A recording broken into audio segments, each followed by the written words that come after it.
You overheard our conversation yesterday, didn't you? My eldest son and his spouse are returning home for the imminent arrival of their child.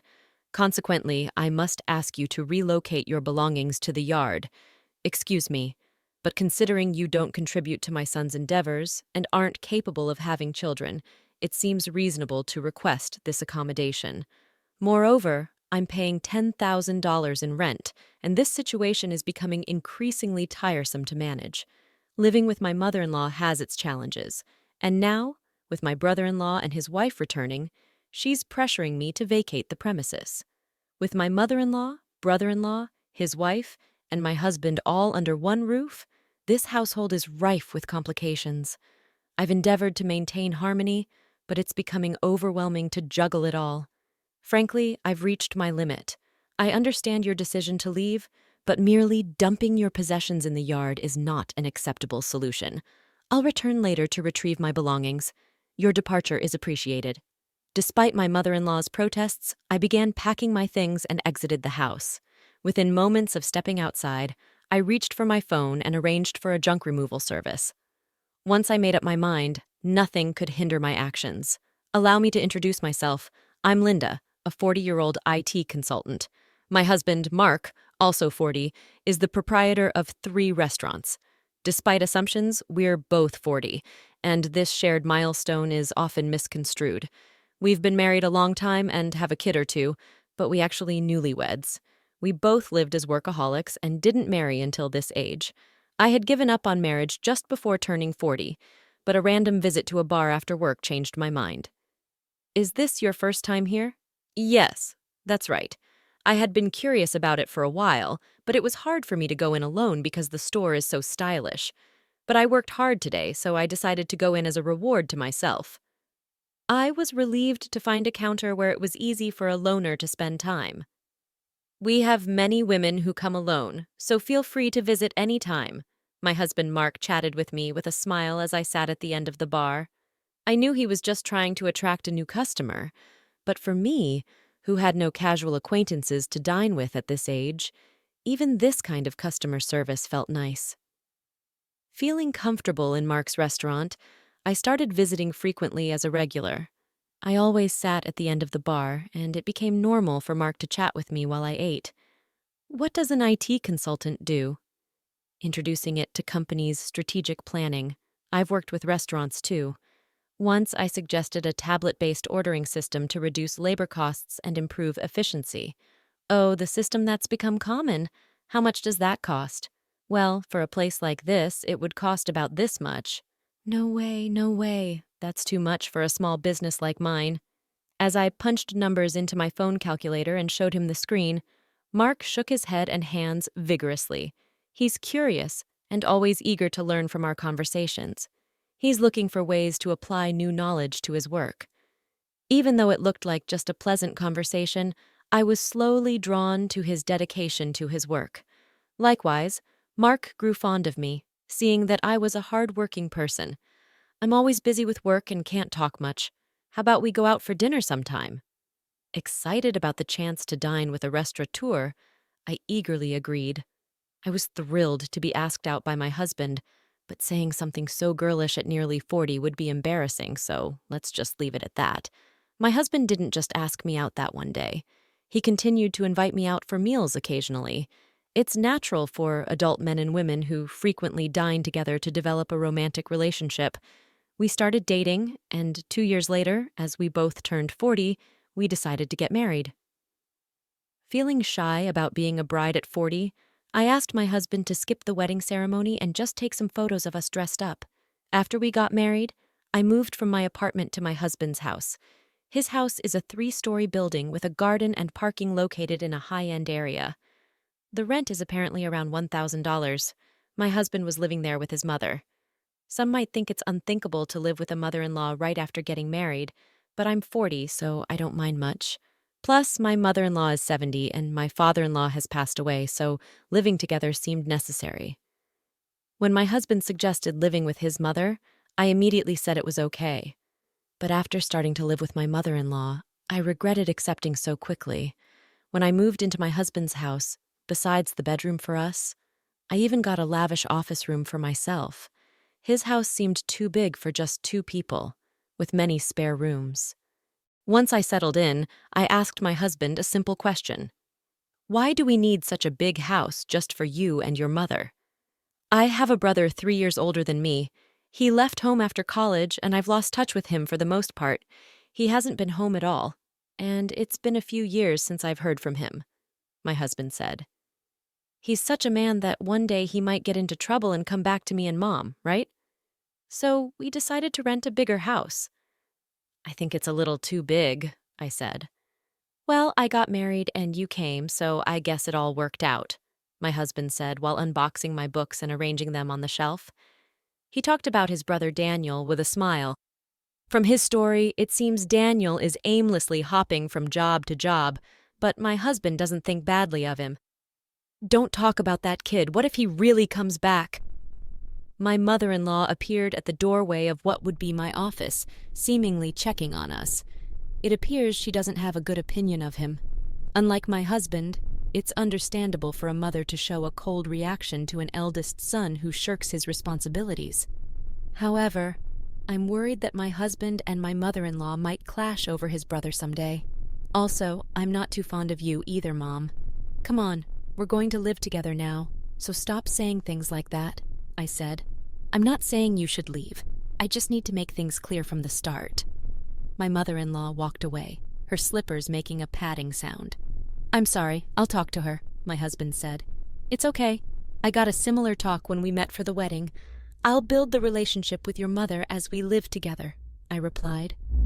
I took a book from my husband's paused hands and placed it on the shelf. It seems she doesn't like my age. I'm 40, so it's not impossible to have children, but I guess it's a challenging thought. Also, Mark's elder brother Daniel is not married and has no children, so there's a high chance that my mother-in-law won't get to see her grandchildren. That's why she's disappointed and wishes Mark had married someone younger. To her, Daniel, who doesn't fulfill his role as the eldest son, and I, who can't fulfill my role as a wife in her eyes, are probably the same. I understand her feelings, but I can't turn back the clock on my body, so there's nothing I can do about that one. Once the move was completely finished and our married life officially began, my mother-in-law's coldness towards me became evident. She ignored or bored me when I spoke and tried to have as little to do with me as possible. It's a bit lonely, but since there's no harassment or physical violence, I guess I should consider it okay for now. I can build a relationship with her over time. But more pressing is my concern for Mark. Are you okay with your work? I asked him. No, it's pretty bad. I need to take action soon. But it's tough to arrange the finances, Mark replied, sitting at the dining table with his head in his hands. I stopped doing the dishes and sat down in front of him to listen. These are tough times. Prices are soaring, expenses climbing, and customers are tightening their wallets. There's no end in sight. If this keeps up, I might have to close another one of our stores, Mark continued. About a year into our marriage, the situation at Mark's restaurants worsened. One of the 3 stores had already closed, and it seemed another might have to shut down too. Seeing Mark's troubled face made me feel distressed. But my mother-in-law seemed unaffected by these troubles. You're Mark's wife, but you don't help out at the store. You just do your own job. Can you really say you're fulfilling your role as a wife? My mother-in-law's voice pierced through the air from the living room as she overheard our conversation. I wondered what she was thinking, but she has her own way of seeing things. Mark has been running his own restaurant for nearly 10 years, overcoming various challenges. I believe he'll pull through this time, too. You, his wife, shouldn't be making that face. Are you trying to feed into his anxiety and make him fail? What a terrible wife, she shouted again, her words filled with spite and venom. I knew she wasn't just trying to fire me up, but she wasn't entirely wrong. I took her words positively and decided to support Mark to the fullest, smiling reassuringly at my anxious husband. A year later, just as she said, Mark managed to turn the situation around and avoided closing a second store. See? I told you, I said to my mother-in-law. A stupid wife who can't even trust her husband. Don't drag Mark down, she replied, lashing out at me without reservation. The relationship with her might seem to have worsened, but since Mark's business is doing well, I'll consider it a break-even situation. I thought things were balancing out, but it turned out to be a clear negative for me. Mark, having stabilized the business and with a bit more money, seemed to get carried away, and I heard rumors about his affair. What on earth is he thinking? If there's extra money, there are surely better ways to spend it. Also, it's strange how bad situations tend to pile up. Having seen Mark's business revenue drop, I know this all too well, but I never thought it would happen to me. Mark, Daniel called for my brother? Yes, Daniel's girlfriend is pregnant. That's great news. She's a 32-year-old who worked at the same bar as Mark. They asked something. What? You're being so formal all of a sudden. Daniel is a freelancer, and so is his pregnant girlfriend. With a baby on the way, they're struggling. They asked if they could move into this house and if they could work at your restaurant. I was contemplating how to confront Mark about the affair from the dining room. Then, my mother-in-law came into the living room and started talking to him. The conversation was about Daniel, whom I've never met, and I was completely left out as they continued talking. It was a strange scene. She used to dislike Daniel for not fulfilling his role as the eldest son, yet now she was asking Mark to welcome him. The reason was simple: the grandchild. She had given up hope of seeing a grandchild, but now saw an opportunity and completely changed her stance. She was even planning to offer them a home and jobs. Mark, who never thought badly of Daniel, had rented this big house for such a time, but the situation has changed, and now I'm here. Is it not odd to have Daniel and his family move in? I looked at Mark in the living room from the dining area. He was looking back at me with a clearly troubled expression. Come on, it's a good thing. Daniel is in trouble, and you, Mark, have the means to help him, my mother-in-law said. Okay, I got it, I said, looking at Mark's inability to say no to his mother. I had hoped he would stand up to her, but it seems it was just wishful thinking. He kept glancing at me, probably worried about my reaction. The worsening relationship with my mother-in-law, Mark's affair, now living with Daniel and his family, the problems just keep piling up. Overwhelmed and not knowing where to start, I decided to abandon thinking for today and just go to sleep. The next day, being a holiday and probably due to extreme mental fatigue, I slept in until late morning. Mark was at work, so it was just my mother-in-law and me at home. Dreading what she might say about my sleeping in, I reluctantly headed to the living room. You sure slept in? Must be nice to have such leisure, she said, surpassing my expectations. You heard Mark and me talking yesterday, right? Daniel and his wife are coming back for a maternity leave visit, so move your stuff out to the yard. Excuse me? Was I still groggy from sleep? She really meant I should live in the yard. Or was she telling me to leave the house? You can't have kids anyway. You don't help with Mark's work, so you should at least make room for Daniel and his family. We have 2 spare rooms left, so if you leave and your office is free, we can have a bedroom and a nursery for Daniel's family and a storage room for their stuff. Don't you think the room count and usage are just perfect? It seems she was indeed telling me to leave, but a storage room for Daniel's family? I'm being kicked out to make room for a space that doesn't seem necessary. Originally, I was allowed to use the office because there were spare rooms, and I don't mind if it's gone. A bedroom for Mark and me is enough. Daniel's family can live here without me. Realizing that my mother-in-law now sees no reason for me to be in this house as a wife, since she can see her grandchild, and I'm paying $10,000 in rent, I'm too tired to deal with all this. I decided to clear my mind and give my brain a rest. Silent with my mother-in-law, the only sound in the living room was the ticking of the clock. Okay, time to leave, I said, having rested my mind. I decided it's too much trouble to worry about what happens to Mark, my mother-in-law, Daniel's family, and their future. Understood. I'll leave. I can't put all my belongings in the yard, so I'll come back later to pick them up, I declared.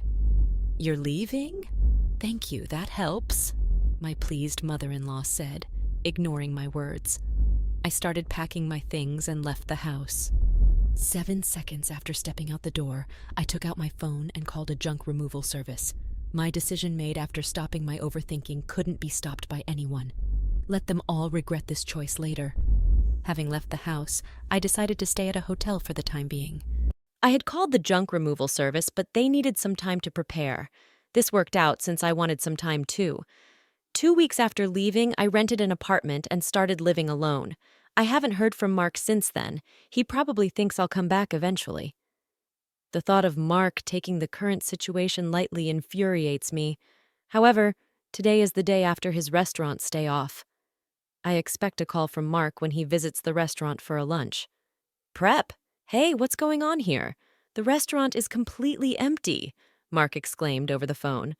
Just as I thought, I chuckled. Mark, I could explain over the phone, but it would be more efficient if your mom was there too. I'm heading to the house now. Can you come back? You can open the restaurant anyway, right? I couldn't help but laugh before hanging up, amused by Mark's reaction. He must be quite shocked. Still chuckling, I started getting ready to leave. What on earth is this? The restaurant's fridge, cooking equipment, tables, all the important stuff is gone. You did this, did you? Do you think you can get away with this for free? As soon as I arrived at the house, my mother-in-law started yelling at me. It seems Mark had explained half of the situation. There was an unfamiliar couple in the living room, apparently Daniel and his wife. They looked confused and anxious, not fully grasping the situation, and my mother-in-law's extreme anger. Why would you do such a thing? The restaurant can't operate now, she continued to scold.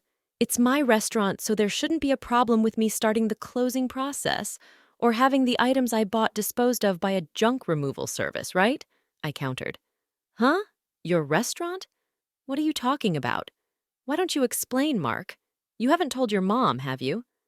You remember that I still have the main restaurant and the second branch, and the second one was in a financial crisis, right? Mark began. Yes, of course, of course. You worked hard to turn it around, changing the tables, chairs, signboard, the restaurant's atmosphere, bringing in new cooking equipment, expanding the menu, and replacing the fridge and freezer to accommodate the new menu, right? My mother-in-law nodded. Well, about that, Linda actually paid for those expenses, Mark confessed. Hearing Mark's words, my mother-in-law looked perplexed. She seemed to be trying hard to understand, but probably lacked the full information to grasp everything. Mark continued, looking uncomfortable as if he was holding back a bathroom break. Seeing that this was going nowhere, I decided to explain. Before turning 40, I was single and working in IT consulting. We didn't have a wedding ceremony, nor did we buy a new house after getting married, so I had saved up quite a bit of money. I lent Mark $200,000 to help turn around his struggling second restaurant branch. $200,000? But you can't just hand over such a large amount of money to your spouse, right? That's why I decided to buy the rights to the second branch and become its owner, I explained. I left most of the management to Mark, so there wasn't much for me to do as the owner. The only change was that Mark shifted his focus from the main branch to the second one for its recovery.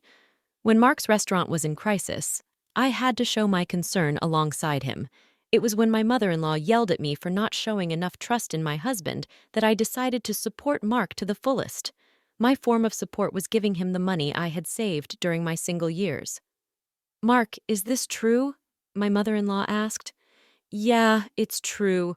She said it was okay if I failed and wasted the $200,000. She gave me the money, but since it was such a large amount, if it was going to fail anyway, she suggested becoming the owner. The plan was to pay back the borrowed $200,000 from the restaurant's earnings, but it was simpler for Linda to become the owner and have the restaurant's income go directly to her. It also meant that she could decide whether to close the restaurant or not. It's a lie! Can something like that really happen? My mother-in-law exclaimed. I understand it's hard to believe hearing this all of a sudden. That's why I brought some evidence, I said, spreading documents like the business license transfer of rights agreement and lease agreement on the table, proving that I was the owner of the restaurant. My mother-in-law's face turned red as she confirmed my name on those documents. Why didn't you say anything about this? You always talked about how you believed in Mark and how the restaurant was recovering, right? She demanded. Even before we got married, you always encouraged Mark like that. He felt pressured by your words but tried to live up to your expectations, not wanting to disappoint you as the head of the household. You're pretty cold to people like me and Daniel who don't fulfill their roles, right? That's why Mark couldn't tell you he borrowed a large sum of money from me. He could have just told me, I admitted. That's why Mark couldn't speak his mind because she gets upset easily. People like my mother-in-law often don't realize they're putting pressure on others. They might think it's just a small thing to say, but for the one under pressure, it's a huge burden, not something they can easily talk about. And even if they did speak up, she would likely be disappointed and start complaining. It was essential not to let Mark's spirit break under her constant jabs, especially when the restaurant was finally turning around. That's why I kept quiet too. But I really wish she had refused when Daniel and his family were coming back. Probably Mark thought it was work-related and agreed without thinking much. Wait a minute, closing the second branch and a divorce? What's going to happen to the rent for this place? My mother-in-law's voice shook. I haven't mentioned that yet. I've been paying the entire rent of $10,000 a month for this house. Is that also true? Mark's shoulders slumped. It's true. When the restaurant's revenue started falling, Linda started paying half of it. But as revenue continued to drop, the amount she had to cover increased. Eventually, I ended up paying it all, $10,000 a month. It's the same as my salary, so I paid all the rent, and Mark covered other living expenses like food and utilities. So, if Mark gets divorced and only has the main restaurant left, obviously living here won't be an option anymore, I stated matter-of-factly. Mark and my mother-in-law seemed deflated after hearing my words. They slumped as if they had exhausted themselves in a boxing match. Daniel and his wife, now somewhat understanding the situation, hesitantly joined the conversation. What does that mean? We came back here and can't live here? Sorry, Daniel. Right now, I don't have the means to help you with a restaurant or a house, I said. Come on, do something. We're having a baby. At least give me a job. We have enough part-timers. In fact, we need to cut down on staff costs. Mark will work hard, so just wait a bit longer, Daniel protested. That's what I'm talking about. Stop saying things like that, Daniel, I remarked. The argument escalated, and it became clear that the future was uncertain for everyone involved. Witnessing the brothers' dispute over their mother, the mother-child relationship also deteriorated. Now, Mark and his mother are living together reluctantly in a smaller apartment, hardly talking and creating an awkward atmosphere. After the divorce, I first dealt with closing down the restaurant. It was a bit of a hassle, but as the owner, it was my responsibility. However, the fridge, cooking equipment, tables, and chairs I had removed were fairly new, so I managed to sell them at a good price. Adding just a little more money allowed me to finish the restaurant's closure. Though it was a brief period, being a restaurant owner and handling its closure was an experience. I believe these experiences will be useful in my IT consulting work someday. I guess work suits me better than marriage. Convinced of this, I continue to work hard today. After the tumultuous events that unfolded, the conclusion of this saga brought a mix of resolution and uncertainty. The revelation of the true ownership of the restaurant, coupled with the exposure of Mark's affair, exposed the fractures in the family. The decision to close the second branch of the restaurant added a layer of financial stress and uncertainty about the future. Despite the apologies, it became clear that reconciling the strained relationships would be a complex and ongoing process. The introduction of divorce papers, a decisive move by Linda, added another layer of complexity to this situation. The betrayal of trust, both in the marriage and the business, became a pivotal point that left the characters grappling with the aftermath. Linda's firm stance indicated that she was unwilling to overlook the breach of fidelity and was determined to take control of her life, even if it meant ending the marriage. As the fallout extended to Daniel and his family, the once close ties between the brothers strained, revealing the fragility of familial bonds under pressure. The uncertainty about living arrangements and financial stability left everyone involved facing an uncertain future. The emotional toll of the conflicts was palpable, as seen in the strained relationships and the awkward atmosphere that settled over the characters. In the end, the story leaves us with a sense of closure regarding the restaurant's closure and Linda's decision to end her marriage. However, it also leaves many questions unanswered about the characters' futures and whether they can rebuild their lives and relationships after the storm that shook the foundations of their family. The resolution, while bringing some clarity, marks the beginning of a new chapter for each character as they navigate the aftermath of the choices made and the consequences faced.